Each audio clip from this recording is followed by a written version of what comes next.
evaluando el cuadro clínico, integrando el estudio de sangre periférica y otras pruebas complementarias, ¿sí? Como la citogenética, las pruebas moleculares, la citometría de flujo. Entonces, tenemos un paciente con un cuadro clínico determinado a lo cual le podemos hacer varios estudios en la médula ósea, como bueno, la parte morfológica, que es el mielograma, donde observamos las células, la parte de la citogenética, la citometría de flujo, inmunofenotipo, podemos hacer PCR, podemos hacer FISH, biopsia de hueso y actualmente también ya el estudio de NGS, ¿no? El secuenciamiento genético. Ahora, ¿cuándo tenemos la indicación de hacer un estudio de la médula ósea, ¿no? Por ejemplo, en casos de citopenias o citosis, ¿no? En caso de alteraciones morfológicas que se encuentran, por ejemplo, en una lámina periférica, a tomarle un hemograma, cuando estamos sospechando y queremos hacer diagnóstico de ciertas enfermedades hematológicas malignas, tanto para estadiaje y seguimiento, ¿no? Y la sospecha de mieloptisis, en caso de ya tener un diagnóstico de un tumor sólido, y la infiltración en la médula ósea es lo que denominamos mieloptisis, ¿no? Lesiones óseas focales no explicadas, ¿no? También. Organomegalia, hepato, esplenomegalia, en presencia de lesiones inaccesibles también para biopsia. Mielocultivo en fiebre de origen oscuro para búsqueda de infecciones específicas. También nos sirve para evaluar las reservas de hierro y en sospecha de enfermedades de depósito como Gaucher, por ejemplo, ¿no? Entonces, hay diferencias con respecto a cómo uno valora la médula ósea dependiendo si estamos viendo un aspirado o biopsia, ¿no? Porque el aspirado, digamos, es la sangre del hueso, ¿no? Que uno obtiene y donde va a obtener estas espículas, unas microespículas, bueno, son muy, muy finitas, donde vamos a observar la morfología. Entonces, el aspirado nos ayuda sobre todo a ver las células en más detalle, un reconocimiento de cada célula. Podemos hacer una evaluación de los blastos y también, claro, como es aspirado, vamos a poder llevar hasta la citometría de flujo, por ejemplo, para hacerle exactamente decir si es un blastomieloide, por ejemplo, un blastolinfoide. El estudio del hierro medular con la tinción específica para hierro, ¿no? La tinción de hemosiderina, eso se ve en el aspirado. Bueno, células anormales, parásitos, y también podemos hacer estudios, ¿no? De citometría, de genética, citoquímica, cultivos microbiológicos. En el cambio de la biopsia es para ver la estructura general del hueso, ¿no? Que también puede dar algunas alteraciones específicas, ver la celularidad, ¿no? A diferencia del aspirado, el estudio más idóneo, o el estudio, digamos, donde tú puedes hablar fehacientemente de que si está una médula ósea hipocelular o hipercelular, es la biopsia. La detección de identificación de lesiones focales, ¿no? Por ejemplo, hay patologías como el linfoma, los mielomas inclusive, que van a infiltrar la médula ósea de manera como en parches, y entonces cuando tú le haces el aspirado, puede hacer que no obtengas esa, o sea, que justo des en un sitio donde no está el tumor y tú le dices, bueno, no veo nada, ¿no? Pero eso no te descarta totalmente, ¿no? Entonces, si hay una sospecha alta, lo ideal es hacer una biopsia para ver esas lesiones focales, ¿no? De linfomas, granulomas, metástasis, patrones infiltrativos en síndromes linfoproliferativos. La fibrosis medular, que es una técnica útil, también, o sea, no vas a poder ver fibrosis ¿cómo se llama? En la aspirado, ¿no? Eso tienes que ver en la médula, en la biopsia. También ciertos patrones de infiltración neoplásica, ver el mismo hueso, los vasos, el estroma, y también útil para hacer las tinciones de inmunohistoquímica, que solamente se van a hacer en el hueso. Entonces, hay muchas indicaciones por las cuales uno puede hacer un aspirado, ¿no? Las leucemias, enfermedades mieloproliferativas, mielodisplásicas, linfomas, mielomas, fiebre de origen oscuro, hepatosplenomegalia, las citopenias, ¿no? Anemia, leucopenia, trombocitopenia, ¿no? Los linfomas o inclusive para descartar la mieloptisis. Ahora, hay algunas situaciones, por ejemplo, para valorar si realizar un aspirado o no, con o sin biopsia, ¿no? En el caso de anemia megaloblástica, uno, bueno, por cuestiones académicas podríamos hacerle a todos los pacientes, ¿no? Pero si, digamos, se puede obviar en el caso del cuadro clínico sea muy característico entonces uno obvia hacer ese examen, ¿no? Uno cuando está en formación probablemente quiera ver cómo es una anemia megaloblástica. Ahora, si tú tienes dudas de que de repente puede ser una amiloidisplasia y entonces para salir de dudas, haces el aspirado. La anemia microcítica, en el caso para detectar, por ejemplo, diferenciar si es una anemia ferropénica o de enfermedad crónica, te evalúa las reservas de hierro, ¿no? Eso, por ejemplo, ¿no? No sé si, a ver, alguno de ustedes han hecho la clase de anemia ferropénica, ¿no? ¿Qué cosa es lo que evalúan en un paciente que quieren diagnosticar si tiene ferropenia? ¿Cuál es el parámetro bioquímico más importante? Muy bien. Entonces, la ferritina te sale baja, tú dices definitivamente tiene anemia por deficiencia de hierro.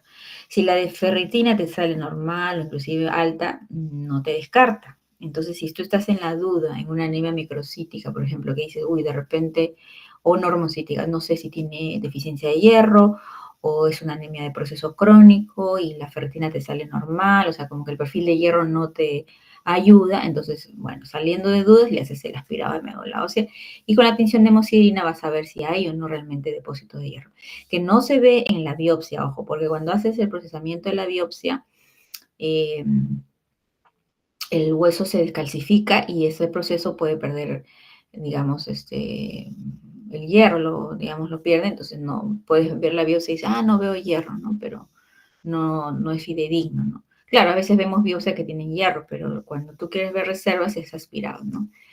En caso de leucemias, ¿no? Obviamente siempre la idea es realizar ese estudio, ¿no? A veces, rara vez hacemos solamente el diagnóstico en sangre periférica, por ejemplo, cuando es un paciente que no vaya a tratamiento, ¿no? Que es un paciente muy mayor, pero siempre hacemos también de médula porque, por ejemplo, queremos ver si hay displasia, ¿no? Porque hay leucemias, por ejemplo, que son secundarias a síndrome mielodisplásico, entonces es importante siempre hacer, ¿no? Y para, bueno, hacer todos los estudios pertinentes en la sangre medular, ¿no? La genética, la citometría, el panel molecular, etc.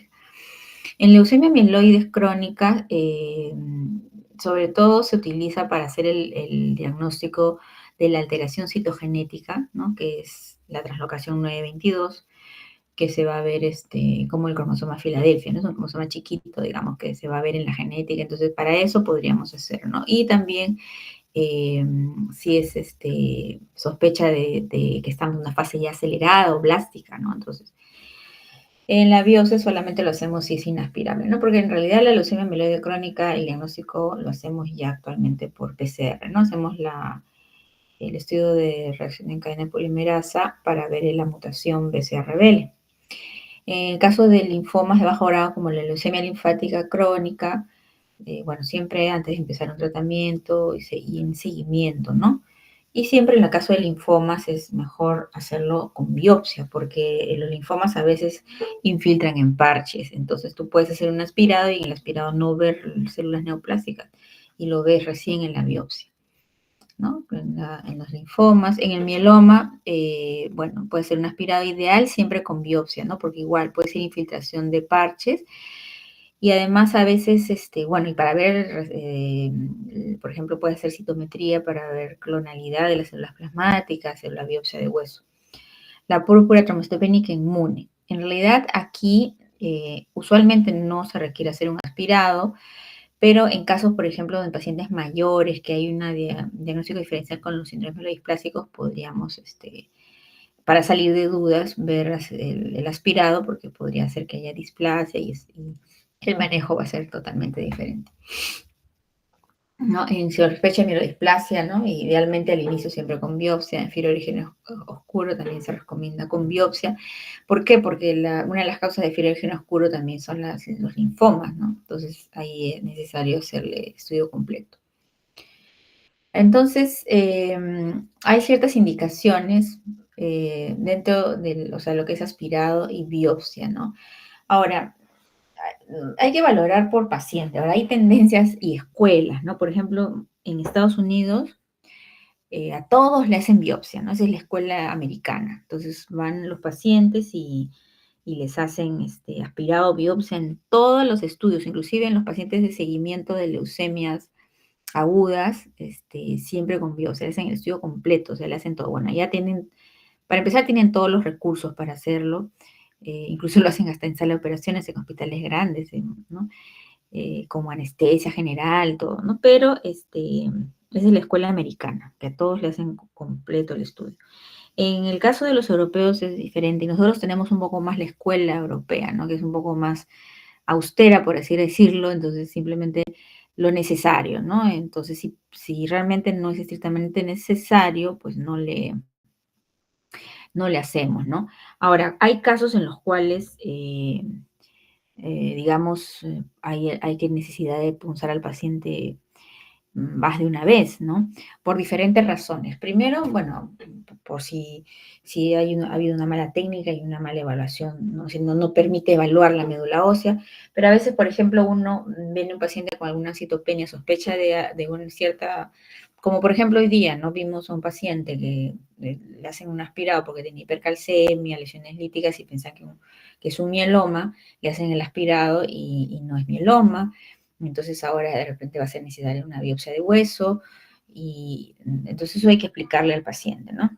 Entonces uno más o menos va orientando, trata de hacer, pero tampoco uno no puede, digamos, gastar recursos innecesariamente, ¿no? Supongamos, ya, yo tengo un PTI, al PTI, ay, y si de repente es una leucemia, entonces le hago citometría, le hago citogenética, le hago un montón de exámenes y realmente no es necesario.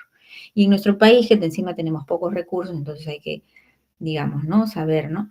Ahora, una técnica que podría ser valedera, que debería hacer, uno podría hacer, por ejemplo, tomar las muestras, si tienes mucha duda, ver la médula ósea primero y de acuerdo a eso ya, no necesito y descartas el tubo, ¿no?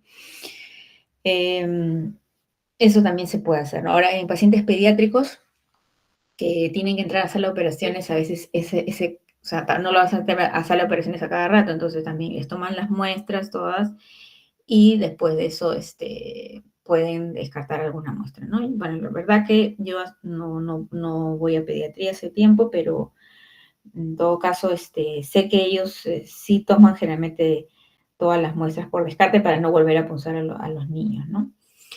Pero bueno, entonces hay situaciones en las cuales el aspirado,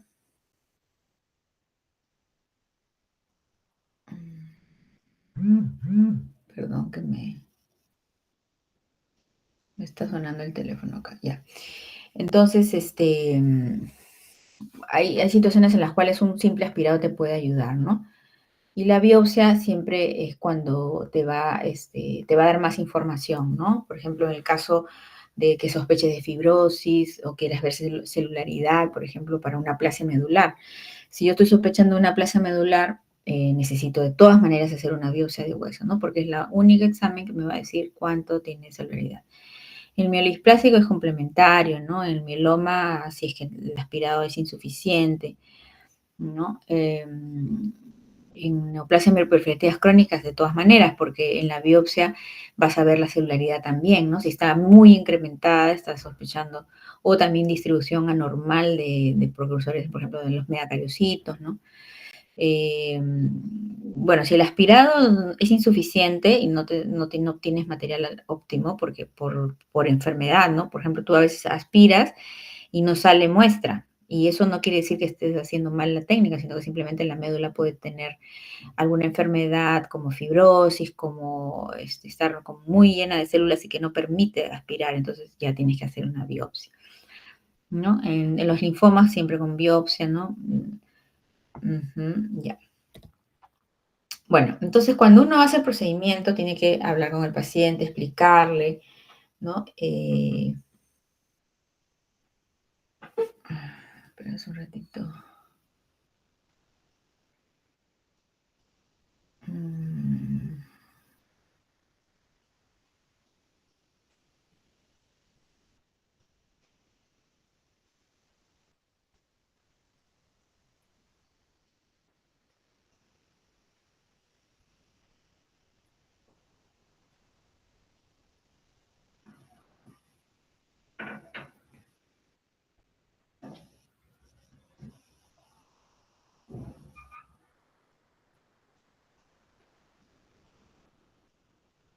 Ya, un paciente me está escribiendo. Ya. Entonces, uno tiene que explicar al paciente, ¿no? Ver si tiene alguna alergia, si está tomando alguna medicación, por ejemplo, anticoagulantes, ¿no? Em, Cuando uno hace un estudio de médula ósea, puede hacerlo por alguna citopenia, ¿no? En general, cuando tiene plaquetopenia, no contraindica un aspirado, porque tú presionas, ¿no? Haces compresión y para el sangrado. Eh, en general, cuando es un aspirado, pues la aguja es delgada, bueno, pues. Pero en la biopsia hay que tener cuidado, sobre todo, en la plaquetopenia tampoco no tanto. Pero, bueno, puedes transfundir si es que está pues menos de 10.000, ¿no? Pero igual puedes hacerle. El problema son los factores de coagulación. Ahí sí, el sangrado no para, si es que es una biopsia, si está tomando warfarina, o sea, está usando algún anticoagulante, entonces uno tiene que suspender, ¿no? Sobre todo si es para biopsia. Y bueno, si está usando filastrin, por ejemplo, porque eso va a estimular la médula y puede darte, digamos, una apariencia de que hay una enfermedad cuando realmente no. Bueno, siempre su consentimiento y siempre una hemograma para ver, ¿no? Cuál es la alteración, su lámina periférica junto con el aspirado, porque eso nos va a dar una información, digamos, importante con respecto a lo que hay, o sea, la relación que hay entre médula ósea y sangre periférica. El procedimiento lo hacemos generalmente en la espina ilíaca posterior superior, también se puede hacer en el esternón, pero siempre en manos entrenadas, ¿no? Porque es un área muy sensible, o sea que la aguja ingresa poquito y hay que saber, o sea, no, porque si uno se sobrepasa, digamos, y hace con fuerza, puedes penetrar hasta el pericardio, ¿no? Hemos tenido casos de paciente que se ha hecho ese procedimiento, ¿no? Y ha terminado en una toracotomía, o sea, han tenido que abrirlo porque había lesionado el mediastino, ¿no? Entonces, siempre es atrás mejor, más seguro. En los casos que no se puede, bueno, ya en esternón, incluso en algunos casos de pacientes que no se pueden voltear o que tienen alguna patología que no permita, o sea, muy obesos también, que la espina ilíaca de atrás no se vea, entonces en la parte delantera también se puede hacer y en niños también en la tibia, ¿no? Bueno, cuando uno se hace el aspirado, en realidad te va a tomar varias muestras, pero la primera muestra, y la que tiene que ser una muestra bien, bien pequeña, 0.5, perdón, sí, o sea, 0.5 mililitros, es para la parte morfológica, ¿no? Y después ya, o sea, las láminas, los extendidos, y después ya se hacen los estudios, pues, de todo lo que uno quiera pedirle, ¿no? En el caso de acuerdo al paciente, ¿no? Por ejemplo, citometría, genética, estudios moleculares, etcétera, ¿no? Entonces, se usa anestesia local, ¿no? Entonces hay que preguntar si es alérgico a la anestesia, obviamente, ¿no? La silocaína, o lidocaína, porque, digamos, se tiene que anestesiar y para la aspiración, generalmente usamos una jeringa de 20 centímetros para poder tener un mayor efecto de vacío y podamos sacar la muestra. Si no se obtienen células, tiene que hacerse la impronta, ¿no? La biopsia y la impronta, que ahorita lo vamos a enseñar. Ahora, en realidad el aspirado tiene unas tasas de complicaciones mínimas, ¿no? Eh, Sobre todo cuando hay problemas de sangrado es porque hay un tema, pues, por ejemplo, antiagregación o de anticoagulación, ¿no? Y también algunas enfermedades, por ejemplo, miroproliferativas. Yo les cuento el caso, siempre les cuento que eso me quedó grabado de un paciente que yo era residente, entonces no sé qué año era. Bueno, la cosa es que me dijeron, haz una biopsia de este paciente. Entonces ya yo fui a hacer la biopsia, entonces de ahí me llama la enfermera y me dice, doctora, el paciente está sangrando en la biopsia, se ha manchado toda la gasa, está en la cama. Uy, ¿qué pasó? Entonces yo digo, pucha, pero ¿por qué ha sangrado tanto, no? Y entonces veo sus plaquetas y sus plaquetas estaban más de 1 millón, en 2 millones, no sé. Entonces también digo, uy, pero tiene un montón de plaquetas y sangra, ¿no? Entonces, ¿qué pasa? Que en las enfermedades miroproliferativas, trombocitosis esencial, cuando hay incremento de plaquetas, hay disfunción plaquetaria y el paciente más bien puede sangrar. Entonces, eh, No, pueden, claro, hay casos de trombosis, pero también puede haber, ¿no? Entonces, el caso de él era el problema plaquetario. Entonces, bueno, ahí tuvimos que hacerle nuevamente una compresión, una buena compresión para que pare el sangrado. Entonces, uno saca la muestra de la espina ilíaca, ¿no? Ahí estos son los grumitos que se ven, son las espículas, y luego pasa a ser el extendido, ¿no? Bueno, acá esta es una placa Petri, nosotros no tenemos eso, pero lo hacemos dentro de una lámina. Y hay dos tipos de extendidos, ¿no? Tipo aplastamiento y el tipo frotis, ¿no?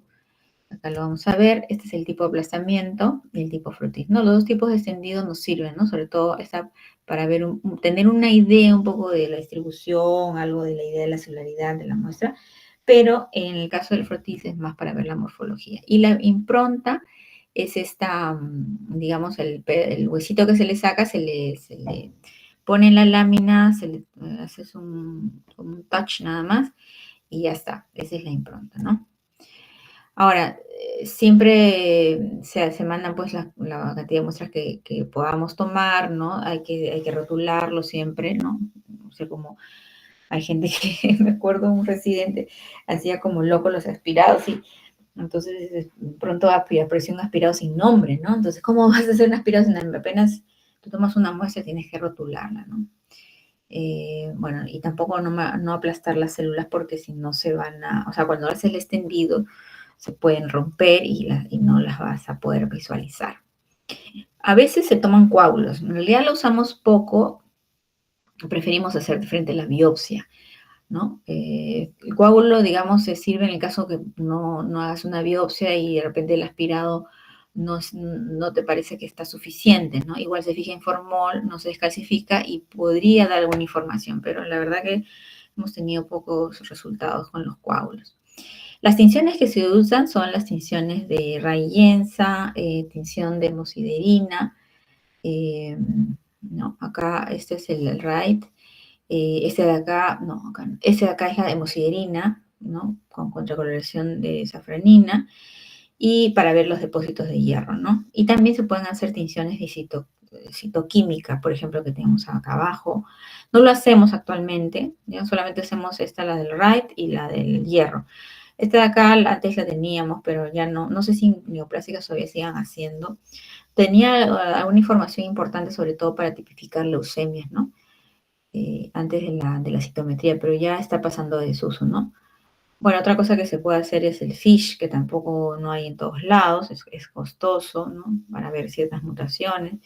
Y también se recomienda guardar láminas sin teñir para posterior uso si es que se necesita hacer más tinciones, ¿no? Esas son las tinciones citoquímicas.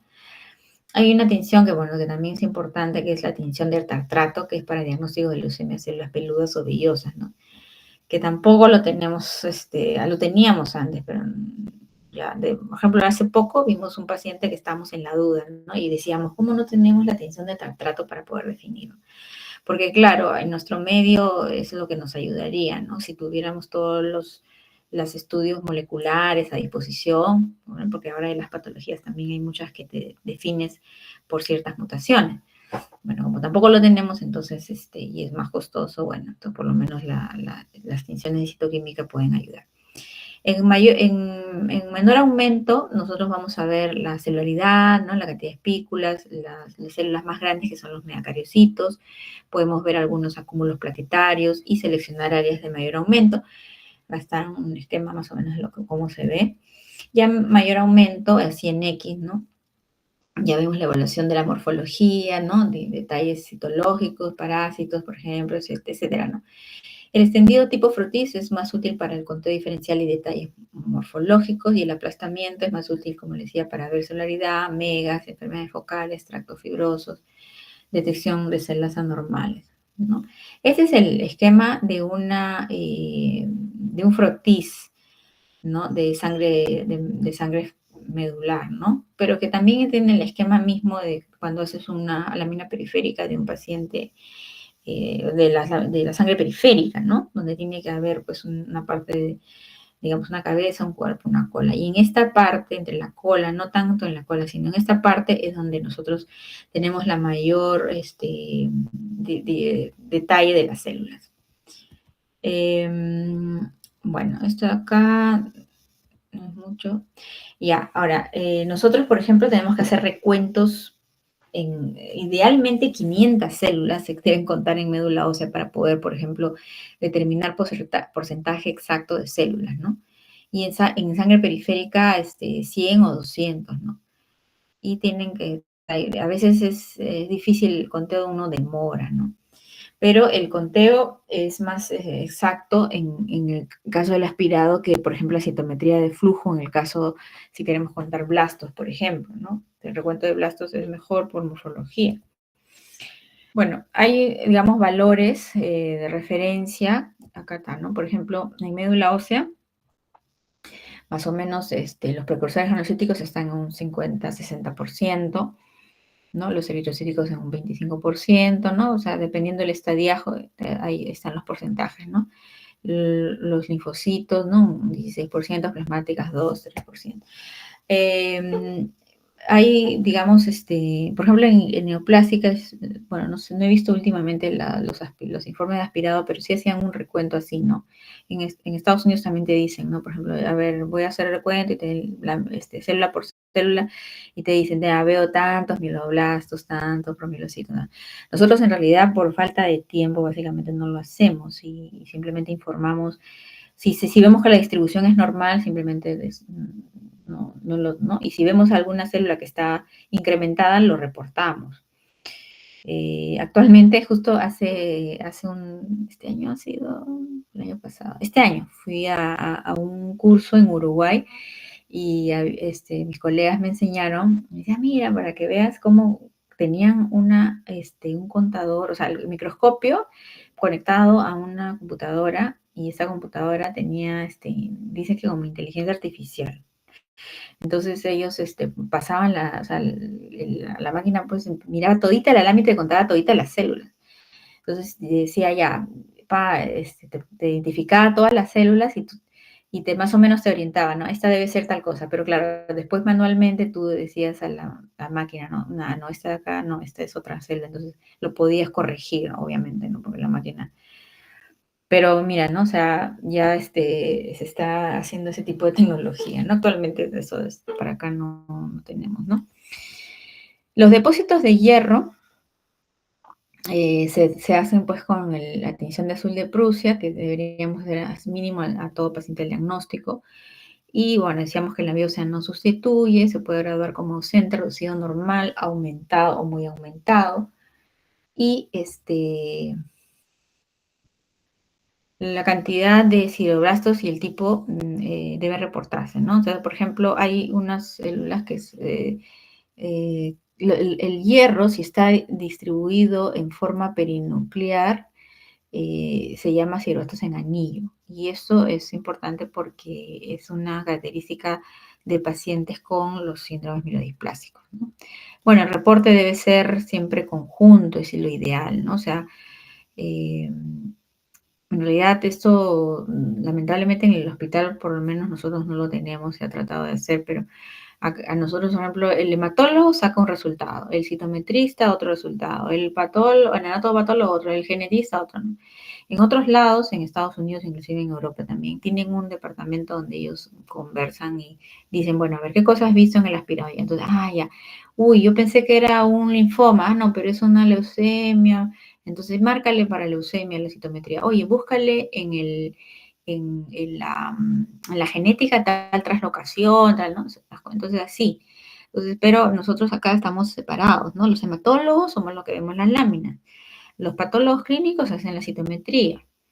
Los anatomopatólogos ven la biopsia, el genetista ve la genética, ¿no? Entonces, y trabajamos en laboratorios diferentes, ¿no? Cuando debería ser integrado, ¿no? Porque a veces hay discordancias y el ojo también a veces, ¿no? Tú miras y no, de repente no ves o de repente quieres buscar una célula específica, entonces tienes que ponerle el marcador para esa célula. Lo que pasó hoy día que vimos ese caso de esa paciente que está todavía el diagnóstico en evaluación, ¿no?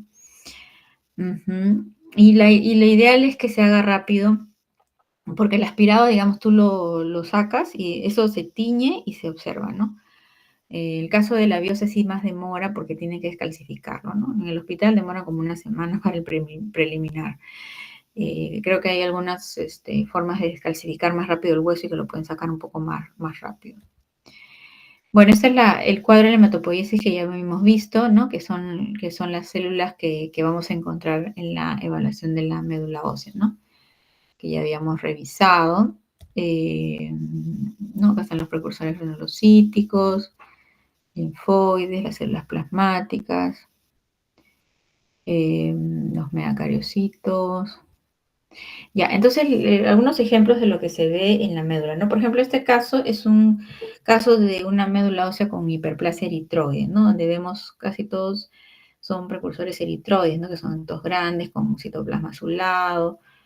Y esto lo podemos ver en diferentes patologías, ¿no? Por ejemplo, en hemólisis, ¿no? Eh, o en un sangrado agudo, ¿no? O en otras patologías mieloproliferativas crónicas.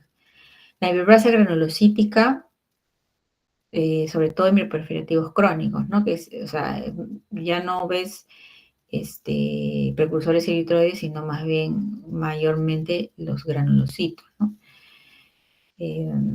Inclusive acá, bueno, con incremento de megacariocitos, que son estas células más grandes, ¿no? Entonces eso ven en procesos, sobre todo mieloproliferativos crónicos, ¿no? Acá hay incremento de estos grandes son las células, los megacariocitos, ¿no? Que son los precursores de la plaqueta, ¿no? Entonces acá hay, digamos, un incremento, ¿no? Que se ve generalmente, por ejemplo, en trombocitosis esencial. Después vemos la parte de las leucemias, ¿no? Tanto linfoides como mieloides. Las leucemias linfoides, los linfocitos se ven, digamos, son generalmente más pequeños, casi no tienen citoplasma, no tienen gránulos en el citoplasma, ¿no? En cambio, los leucemias mieloides son un poquito los blastos más grandes, un poco más irregular, el citoplasma más amplio. A veces pueden tener gránulos, a veces no. Pero a veces, como yo les comentaba en la mañana, tú te puede parecer un tipo de blasto, pero al final la última palabra la dice la citometría, ¿no? Porque ahí ya te va a poner los marcadores específicos. Otra cosa que sí, por ejemplo, deben recordar, la leucemia premelocítica es una de las patologías que deben no olvidar esta clase porque pues, ustedes pueden salvar, digamos, una vida si es que hay una sospecha, ¿no? De un paciente que esta leucemia premelocítica tiene se asocia a un fenómeno de coagulación intravascular diseminada, ¿no? Entonces puede haber trombosis, puede haber sangrado. Cuando yo veo un paciente que tiene los blastos tiene trastorno de coagulación, entonces inmediatamente tengo que descartar que sea una leucemia premelocítica porque primero que es aparatoso la presentación, es de muy alto riesgo de mortalidad, pero si nosotros tratamos al paciente a tiempo, el paciente tiene un alto chance de curación. Es una de las pocas leucemias que se curan. Y acá tenemos la leucemia promielocítica, ¿no? Que la morfología, ¿no? Que tiene, bueno, acá los bastones de Auer, miren, ¿no? Esto es de mieloide, muy hipergranular, y estos núcleos así, digamos, medios de esta forma como bilobulados, ¿no? Entonces es característico de la leucemia premelocítica. En la anemia megaloblástica también tenemos hiperplasia eritroide, como ven, ¿no? Y estos cambios megaloblásticos, ¿no? Donde los núcleos están, digamos, no compactos, ¿no? Los bastones gigantes, ¿no? Que también es una característica. Si yo veo una médula con abastonados gigantes, digo, bueno, esto es megaloblástica definitivamente, ¿no? Acá están abastonados gigantes, hiperplasia eritroide, cambios megaloblásticos en la serie eritroide y la presencia de polimorfonucleares polisegmentados, ¿no? En sangre periférica. Entonces, si veo esto en la médula ósea, digo, bueno, entonces es un paciente con anemia megaloblástica. En los síndromes melodisplásicos a veces es difícil diagnosticar. Hay varias alteraciones tanto en la serie eritroide, granulocítica y megacariocítica, ¿no? La presencia de macrocitosis, la hiposegmentación nuclear, el Preveler-Hewitt, la sinosdediciriotropoiesis, la presencia de blastos o los hidratos en anillo que habíamos comentado, ¿no? La disposición en la circunferencia de los gránulos de hierro, la presencia de megacarocitos hipolobulados, ¿no? O monolobulados, ¿no? Que son característicos de mielodisplasia. Mieloma múltiple, las células plasmáticas, ¿no? Acá tenemos un incremento de células plasmáticas, ¿no? Estas células con núcleo excéntrico, citoplasma basófilo, ¿no? El fenómeno de Rouleau, que también lo vemos en sangre periférica, ¿no? Y la presencia de células plasmáticas También si están en sangre periférica, probablemente habría que descartar, bueno, de acuerdo al número de plasmáticas, que sea una leucemia celoplasmática, ¿no? Que ya es una etapa más avanzada de esta enfermedad.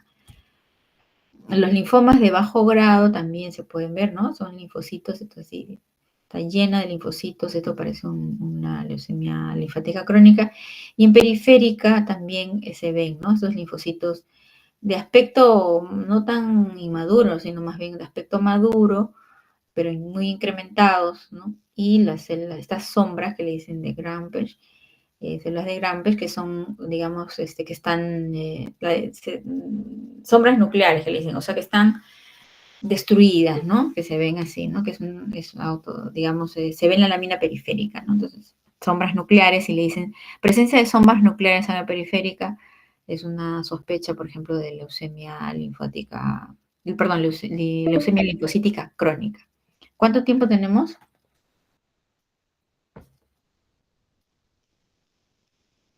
10 a 15 minutos. Ya, me avisan antes que se corte.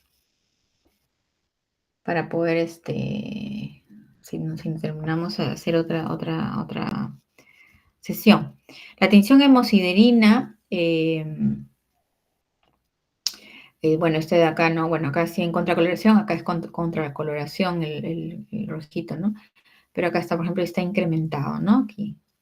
Acá no se ve mucho, pero acá sí, ¿no? Está incrementado el hierro. La mieloptisis, que es la presencia de células ajenas a médula ósea, ¿no? Que no son características, pues, o sea, se ven unas células aberrantes, ¿no? Ya, bueno, acá ya hemos visto, la biopsia de hueso, que es como una aguja un poco más gruesa, se hace siempre en la espina ilíaca, ¿no? Y tenemos acá con el atrapador, y este es el medidor, ¿no? Entonces se toma ahí mismo podemos hacer la biopsia, y se saca el pedacito de hueso. Acá, por ejemplo, es un hueso que está pálido, ¿no? Está mal, debería ser rojito. Entonces sacas la biopsia en el atrapador, lo pones en la lámina y acá haces la impronta, ¿no? Y acá está, un pedacito de hueso. Y con eso se manda a teñir y ya ves la parte morfológica, ¿no? La impronta se tiñe inmediatamente, ¿no? Y bueno, por ejemplo, acá tenemos cómo se ve la biopsia, ¿no? Con tinción de hematoxilina eosina. Esta es una medulación normal. Ahora, ¿cuál es la ventaja de la biopsia? Evalúa celularidad, ve mejor los megacariocitos, permite tensiones de inmunohistoquímica, permite ver patologías que se infiltran en parches, ¿no? Y permite ver alteraciones de la estructura de la médula ósea, ¿no? La principal desventaja es que no es preciso en el detalle morfológico y la identificación de blastos, que siempre es mejor verlo en el aspirado, ¿no? Entonces, en la biopsia, sí, por ejemplo, si es hipocelular, esto es una plasia medular. En el caso de que hipercelular, es un mioproliferativo crónico. En caso de un mielodisplásico, con estos megas monolobulados, ¿no? Que se ven, la parte de los megacariotos se ve mucho mejor en la biopsia, y además puedes hacerle tinción de inmunohistoquímica, ¿no? Bueno, acá está marcando el incremento de blastos, por ejemplo, ¿no? Con CD34. Puedes ver fibrosis, ¿no? Esto es incremento de reticulina. Caso de mielofibrosis, por ejemplo, ¿no?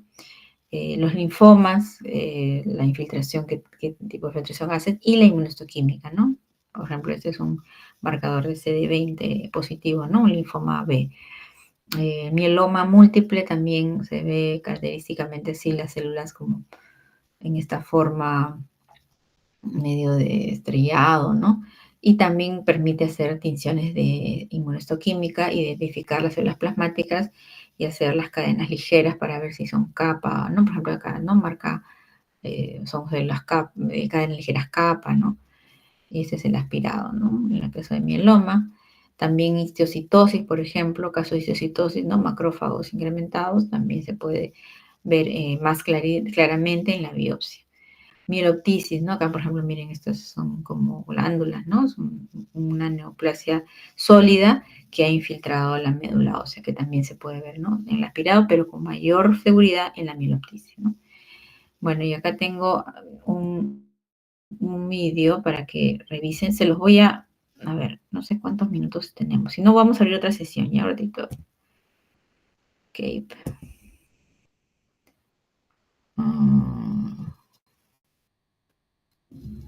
11 minutos. ¿Cuánto dura este vídeo? No dicen, ¿no? Todas las preguntas. Hacemos no, es un video corto, pero igual mejor hago otra llamada, no va a ser que se corte, ¿ya?